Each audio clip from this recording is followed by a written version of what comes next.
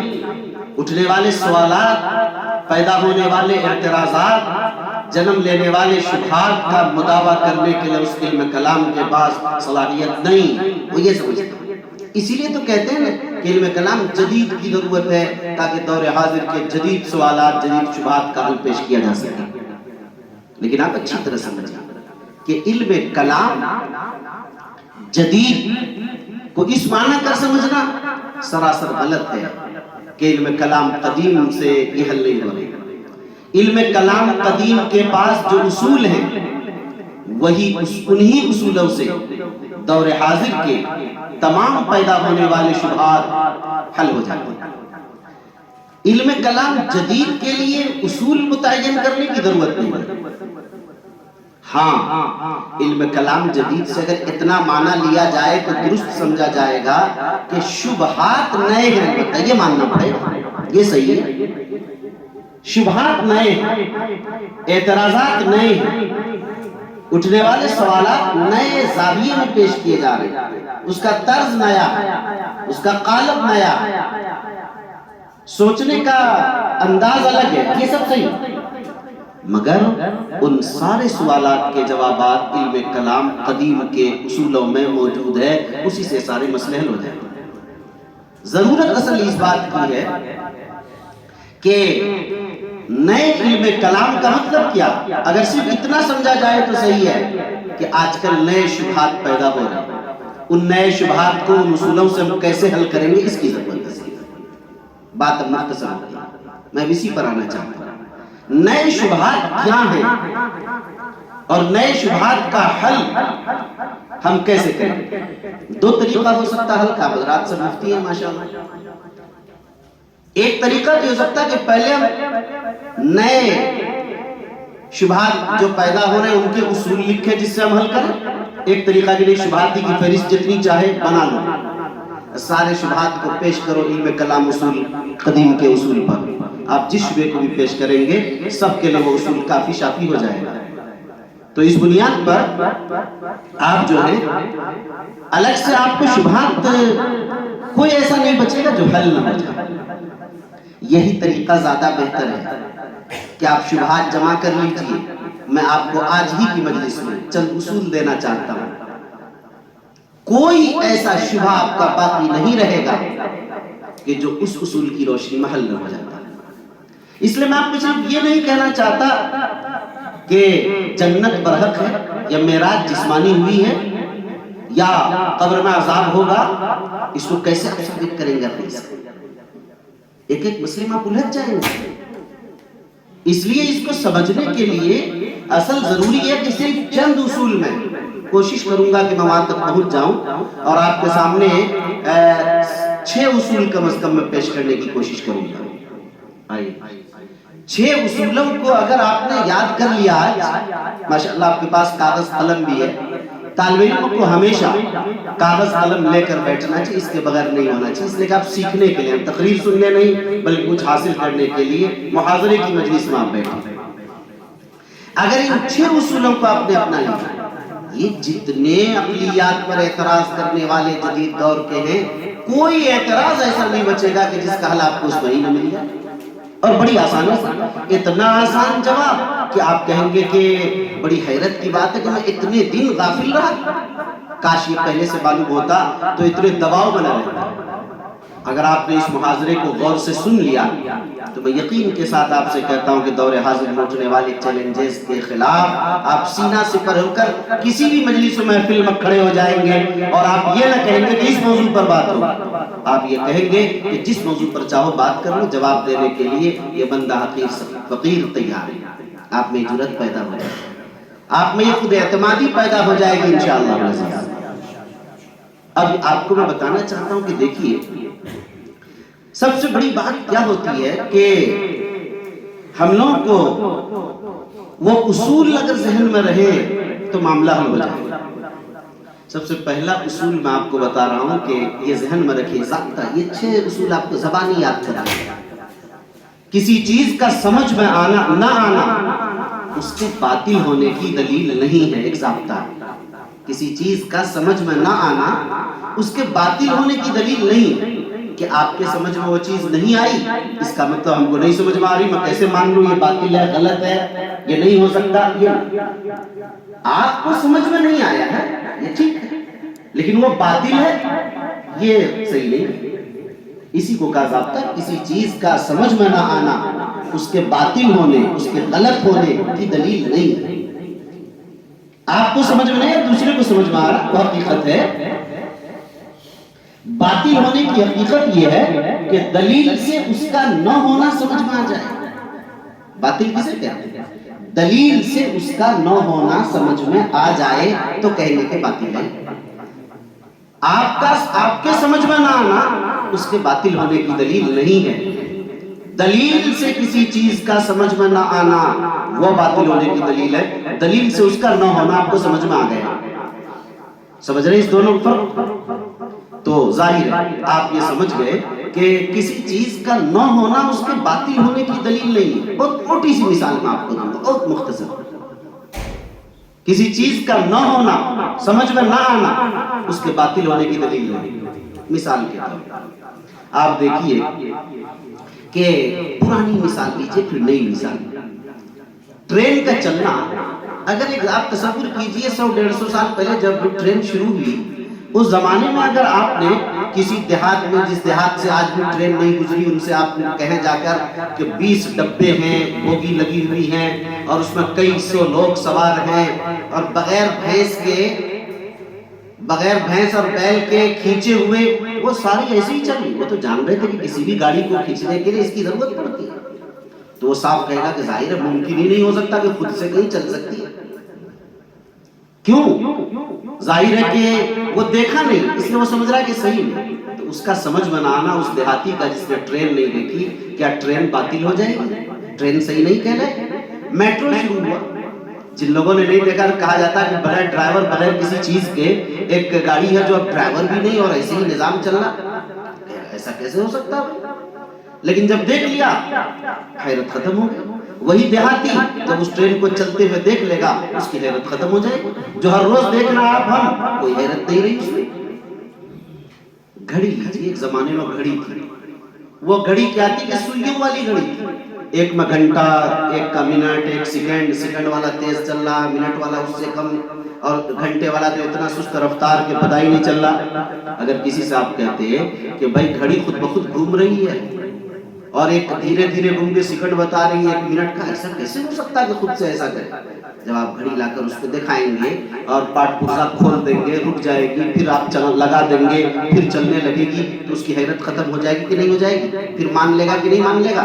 لیکن اگر بغیر دکھائے آپ نے بتایا گھڑی ایسی ایسی ہوتی ہے، ایسے ایسے چلتی ہے، اور وہ حیرت سے منع کرے، تو آپ بتائیے کہ اس کا یہ کہنا کہ نہیں ایسا نہیں ہو سکتا ہے صحیح ہوگا؟ یہی ہے کہ اس کا نہ ہونا، کسی چیز کا سمجھ میں نہ آنا، اس کے باطل ہونے کی دلیل. یہ بات سمجھ؟ آج سے تقریباً آپ لوگ اس دور کے بھی بہت بات کی مثال آپ کو سمجھ میں آئی. آج سے 30 سال پہلے، 40 سال پہلے اگر کسی کو کہا تھا کہ یہی بیٹھے امریکہ بات کرو، 40 سال پہلے تو پاگل کہتا. یہاں سے بیٹھے امریکہ کیسے بات ہو سکتی ہے؟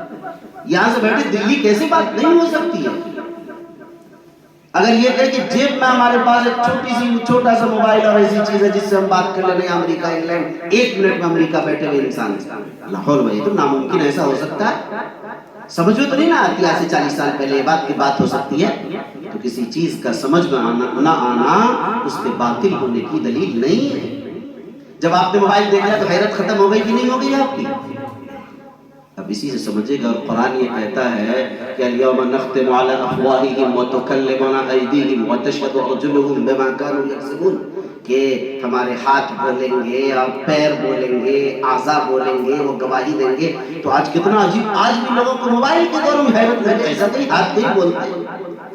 ارے جاہلو، یہ تو سوچو تھوڑا، عقل کو دوڑاؤ کہ جب یہ جامد چیز، جماد محض موبائل کا ڈبہ اگر بول سکتا ہے، بات کر سکتا ہے، سب ہو سکتا، تو کیا اس میں کون سی حیرت کی بات رہی؟ صرف حیرت اس میں، یہ تو اس میں تو خون بھی دوڑ رہا، اس میں تو روح بھی ہے، ساری چیزیں، جس کے بولنے میں کون سی پریشانی. لیکن آج بھی ہمارے آپ کے لیے حیرت کی چیز ہمارے لیے، ہم تو مان رہے ہیں مگر حیرت تو ہے. حیرت کیوں؟ ساری چیزوں میں حیرت اس میں جس کو آپ نے نہیں دیکھا، دیکھ لیتے ہیں حیرت ختم ہو جاتی ہے. ٹھیک ہے خلاصہ؟ اب سمجھ میں آیا کہ جس چیز کو نہیں دیکھتا حیرت ہوتی ہے، اور جس چیز کو دیکھ لیتا حیرت ختم ہو جاتی ہے. گویا نہیں دیکھنے، مانوس نہ ہونے کی وجہ سے آدمی کو یہ ہوتا ہے. تو کسی چیز کا سمجھ میں نہ آنا اس کے باطل ہونے کی دلیل نہیں ہے. یہ بات آپ کو سمجھ میں آ گئی ہے کہ؟ اچھا، اسی طریقے سے یہ سمجھیں کہ اگر دوسری بات میں نے یہ کہی تھی کہ باطل کسے کہتے ہیں؟ باطل ہونے کی حقیقت یہ ہے کہ دلیل سے اس کا نہ ہونا سمجھ میں آ جائے، تب وہ باطل ہے. دلیل سے اس کا نہ ہونا، دلیل کہتے کہ نہیں ہے ایسا. تو ظاہر ہے کہ مثال کے طور پر آپ دلی سے کلکتے آئے، کلکتے سے دلی گئے، تو آپ کلکتے سے دلی آئے اور دلی اسٹیشن پر اترے پلیٹ فارم پہ، اور پلیٹ فارم پر کسی نے آپ سے کہا کہ بھائی صاحب یہ ٹرین 1 گھنٹے میں آئی ہے، کلکتے سے دلی 1 گھنٹے میں آ گئی ہے، سمجھ رہے؟ تو آپ اس کی بات مانیں گے؟ نہیں مانیں گے۔ کیوں نہیں مانیں گے؟ اس لیے کہ دلیل سے اس کا نہ ہونا آپ کو سمجھ میں آیا۔ دلیل کیا آپ کے پاس؟ ہم خود آئے ہیں، ہم تو خود آئے ہیں، ہم خود مشاہدہ کر رہے ہیں کہ اس کو 24 گھنٹے لگی ہے، سمجھ رہے ہیں؟ 1 گھنٹے میں نہیں آئی ہے، اس لیے دلیل سے اس کا نہ ہونا سمجھ میں آیا کہ نہیں آیا؟ اور 200-300 لوگ جو ٹرین سے اترے پلیٹ فارم پر، سب نے کہا کہ بھائی 24 گھنٹے میں ٹرین آئی ہے، تو دلیل سے اس کا نہ ہونا سمجھ میں آ رہا کہ نہیں آپ کو؟ اس لیے اس کی بات کیا ہوگی؟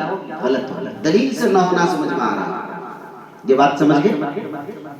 تو گویا کہ اسی طرح سے مجھے آپ کو یہ کہنا تھا کہ اگر کوئی آدمی یہ کہے کہ پلسرا جو بال سے زیادہ باریک ہوگا اس پر چلنا ہوگا سارے لوگوں کو، آپ یہی کہتے ہیں تو لوگوں کے لیے کتنی حیرت کی بات، لوگ آپ کو کس طرح پکڑتے ہیں قوت سے، ارے